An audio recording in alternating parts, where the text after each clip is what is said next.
Hello, everybody, and welcome back to Big League Breakdowns. In today's video, we are going to be discussing the American League wild card and the last few spots that are up for grab that have gotten real interesting over the last few weeks. And again, just with a couple games left in the season, it is coming down to it. My name is Tyler. I'm joined by Will, and I just want to throw this out there. We are recording this on September 16th in the middle of games ending, so the results that we have might be a little bit different from what you see. But, I mean, Will, this race, if you would have asked me even a week and a half ago, I would have said it's over. There's no chance that anybody catches the Twins, the Royals, whatever. There's like two teams that are definitely in consideration, and maybe a third, but you'll argue that too. Shut up. But Shut up. this it's a race again, Will. The Tigers are surprising. I have no faith I in the love Mariners.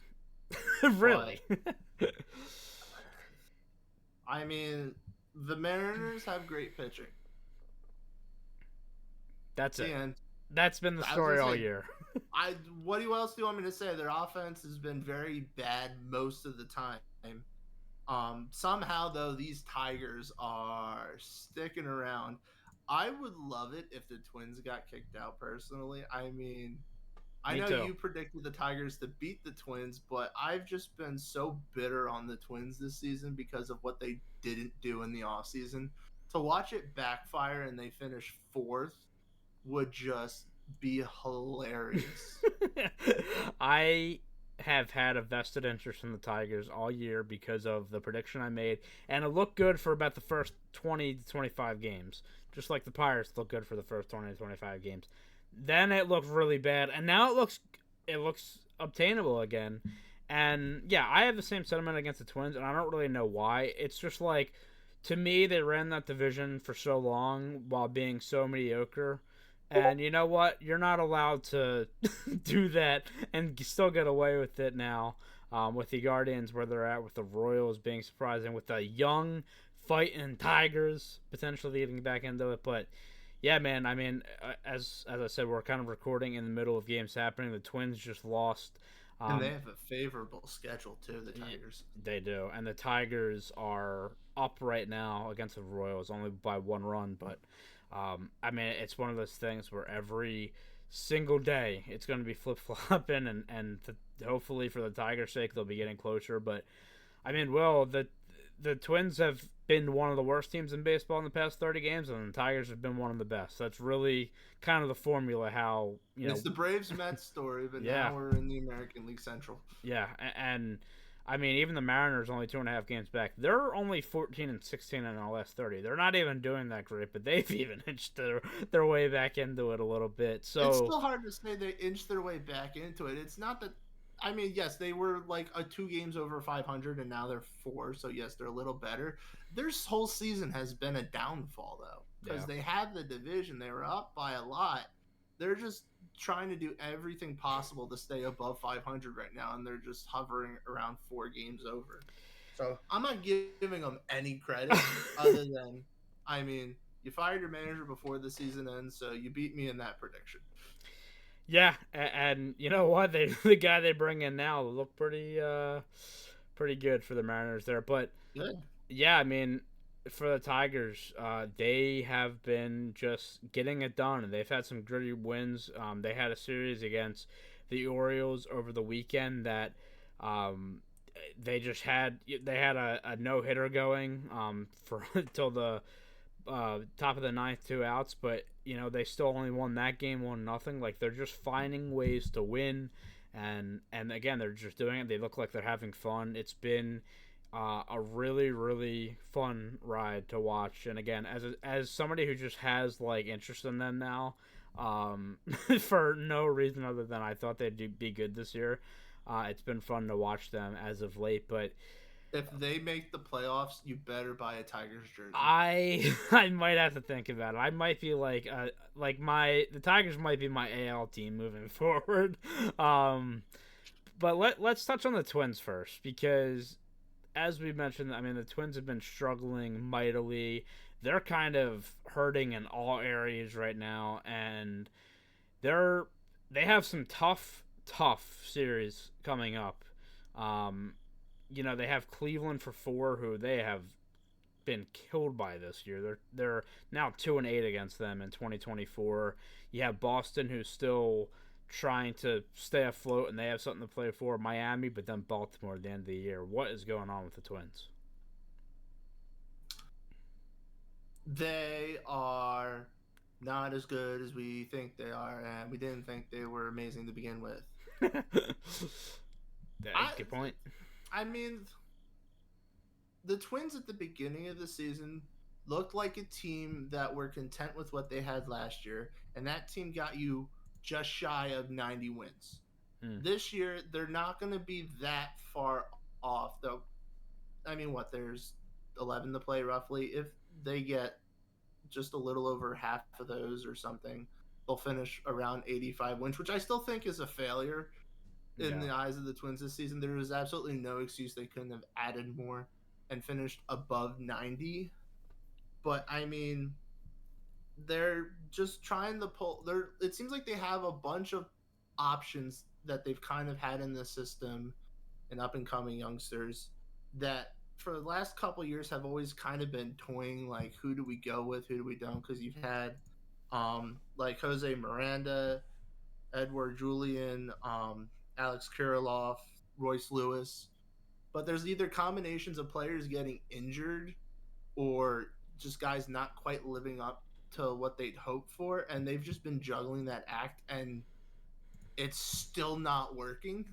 Yeah. And right now you're having teams with other young guys that are progressing and they're taking those next steps. And so I think the Twins just kind of need to face reality in the offseason that certain young guys that they want to rely on just aren't there. So either they gotta trade away some of them and try to I wouldn't say rebuild or even remodel, just add an extra complementary piece or two to try to help bolster the team. Um, Probably bring in another pitcher. I mean, what they lost Yeah. Sonny Gray in the offseason. They Yep. did nothing to replace him, and that was a huge critique we had. And their starting pitching is very mediocre right now. I don't think I've ever said it on the show, but I know behind the scenes I keep telling you how I'm not a Pablo Lopez fan, not because I think he's a bad pitcher, but he always gets praised to me as it seems like one of the top 10 pitchers in baseball. And I'm like, what planet are you on to think that? Last year was about the only year of his career he didn't have Jekyll and Hyde splits. That's But true. I, this Twins team just didn't do anything, and it seems like that the issues we had are coming to light. And they're like, "What? What's going on?" It's like it was always there. I the Sonny Gray thing was the biggest thing. Them not replacing him at the beginning of the year, I said that's gonna really hurt them. They need another arm in there. And look, we can play this game for every team in the MLB, but another team that did get bit by the injury bug pretty hard. I mean, Correa's only played 76 games. Royce Lewis, who is quickly becoming a superstar, by the way. I know that kills you. 69 games played. Buxton's only played 92, so they have had that, but I mean they also haven't been great, just overall, and also some turmoil in the clubhouse with their manager and the players. I don't know if you've seen that, but basically calling his players unprofessional. So a whole thing there in Minnesota. Not the time for it, but yeah, I mean, again, they just The have. Correa and Buxton situation to me falls under the same gripe I have with the Dodgers and their signings. Now, obviously, they've had Bucks. Well, they re-signed Buxton to or not re-signed, but they gave him an extension like a couple years Yeah, or something. yeah. And then the Correa situation was after two teams' physicals failed. They're like, and we'll get him for or, like pennies on the dollar or whatever. To I be don't know. fair, he's But been good, like really good. I don't think the issue with Correa has ever been that he's bad. Granted, yes, last year he was bad, at least until I think the postseason, and he did at least in their two series did okay. His situation has always been he's just not healthy for a full season, and there's just not a lot of protection on paper when it comes to the Twins. They have had a couple years where their offense has surprised, and they've done a lot better than it seems like they should have. And then the postseason brings them back to earth.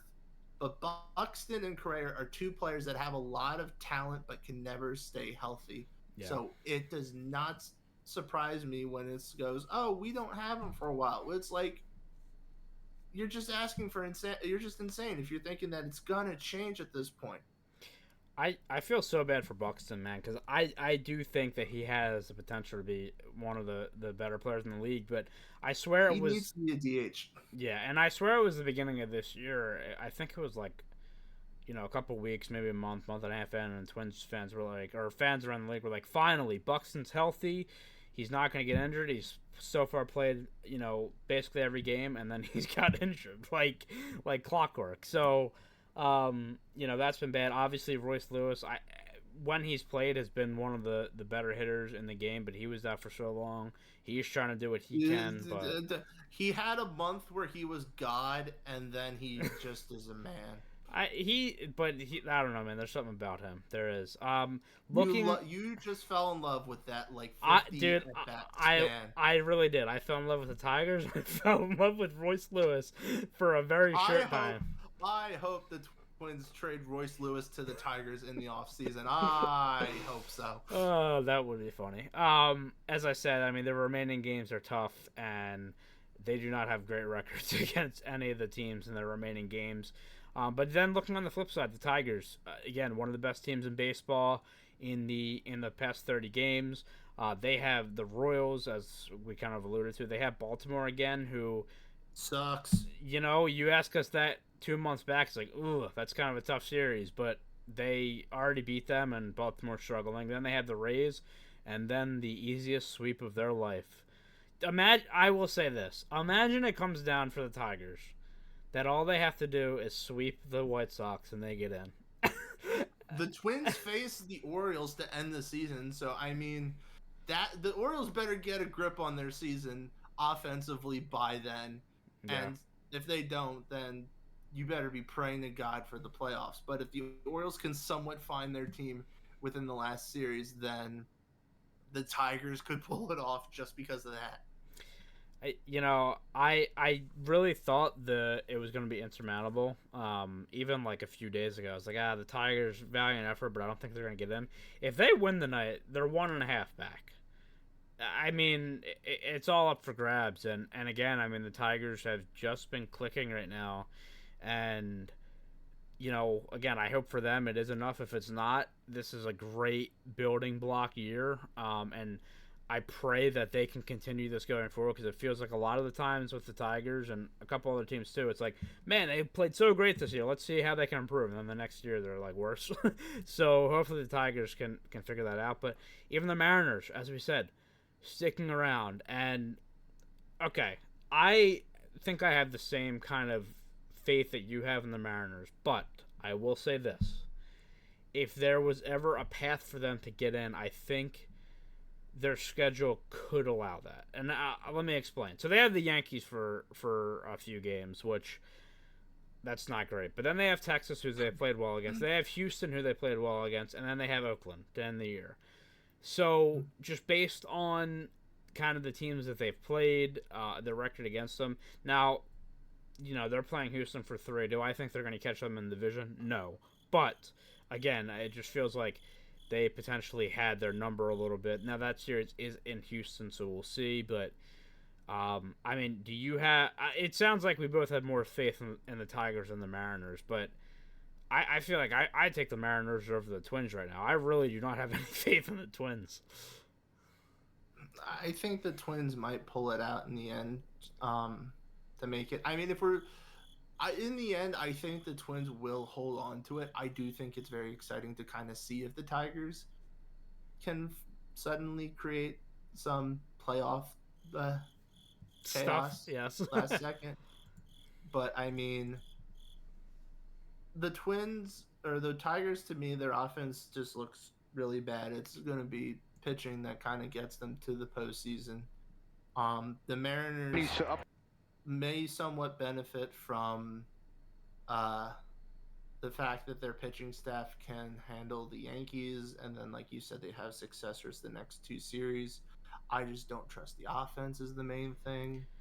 I will say, that's a shame if they don't get in the playoffs with the pitching staff that they've had this year. Like, how does that rotation not get into The the American playoffs? League West is starting to be filled with teams that are just utter disgraces to the talent they have. You have the Mariners with the pitching staff they had and not be able to have postseason success. You have the Angels who had the two best players on the planet and not make the postseason. Like, had the Rangers won the World Series last year and they're not going to make the playoffs this year. Is this going to start another trend? I won't go down that rabbit hole because Bochy seems to have on years and then off years and then he's back on again.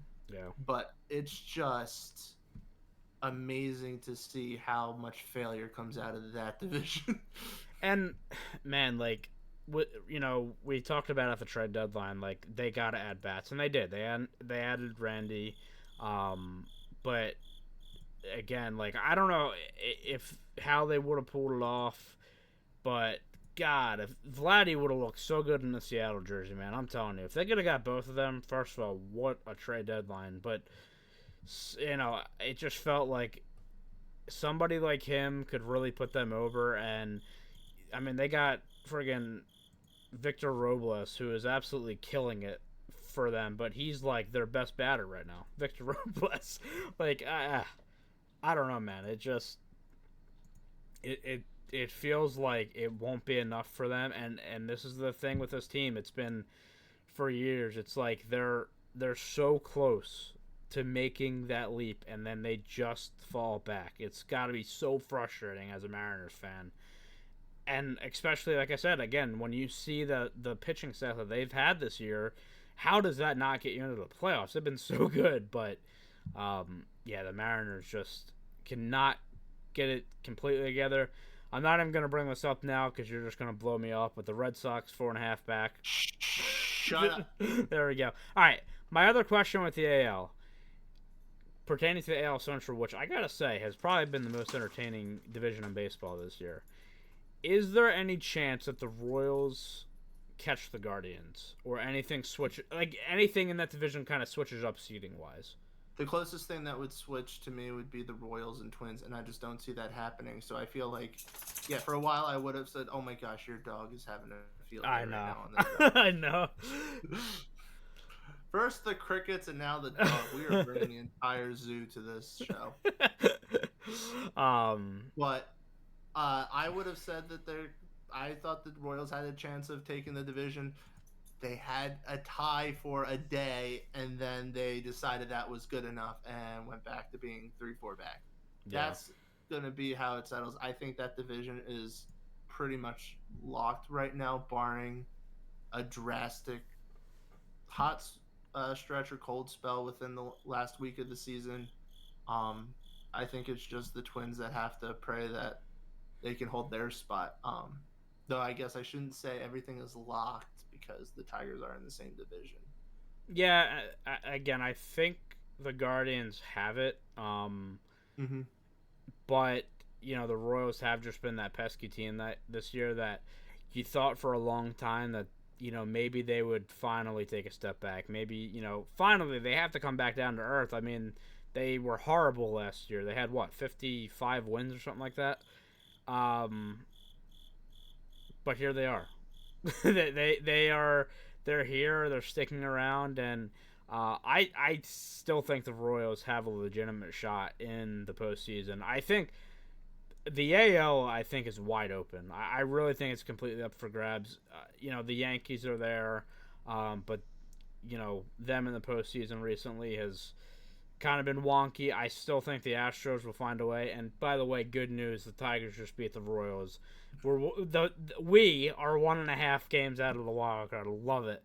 Wow, you are throwing the Pirates to the curb and going all in on Detroit. The only thing I have to look forward to is Paul Skeens, and then when I watch Paul Skeens, he gets no run support, so it's not fun anyway. So he'll get traded to the Tigers, and then you'll have Coach Scooble and Paul Skeens as your 1-2 punch. Dude, that sounds pretty good to me. But no, like I do think that I see this division kind of staying the same, but I just wanted to pose that question. Anything else AL related pertaining to the playoffs? I agree with what you said about the AL is up for grabs. I also made a comment a few weeks ago on one of the episodes that I thought that in the end there's going to be a lot of surprises with kind of who makes the postseason, who doesn't. But in the end, especially for the AL, you're kind of going to get disappointed with the outcome. And what I meant by that was you get these surprising division winners, you get interesting wildcard teams, but it's going to be the team that seems to do it year in and year out that gets all the way. And I think the Astros could still very well take the American League Championship again, Yeah. as much as we don't want to hear it, and a lot of evidence this season seemed to lean against it. It just seems that with no one being able to kind of take charge, that it's going to fall to the team that has had to go through a lot of tough stretches and comes out on top. They got that voodoo, man. They just there's something about them. They can turn it on Damn whenever they trash want to. cans. But that is going to be all Never for us. forget. Never forget. Never forget. That is going to be all for us in this video. Make sure you check out our NL video as we discuss that wild card race, which has also been phenomenal. And guys, we are just a mere 2 weeks out of playoff baseball. It's going to be great. Going to be a lot of content coming your way, so make sure to subscribe for that. If you want to follow us on social media, we are at BL_breakdowns on Twitter, Big League Breakdowns everywhere else. Make sure to like the video if you enjoyed it, and thank you for watching. We'll see you next time.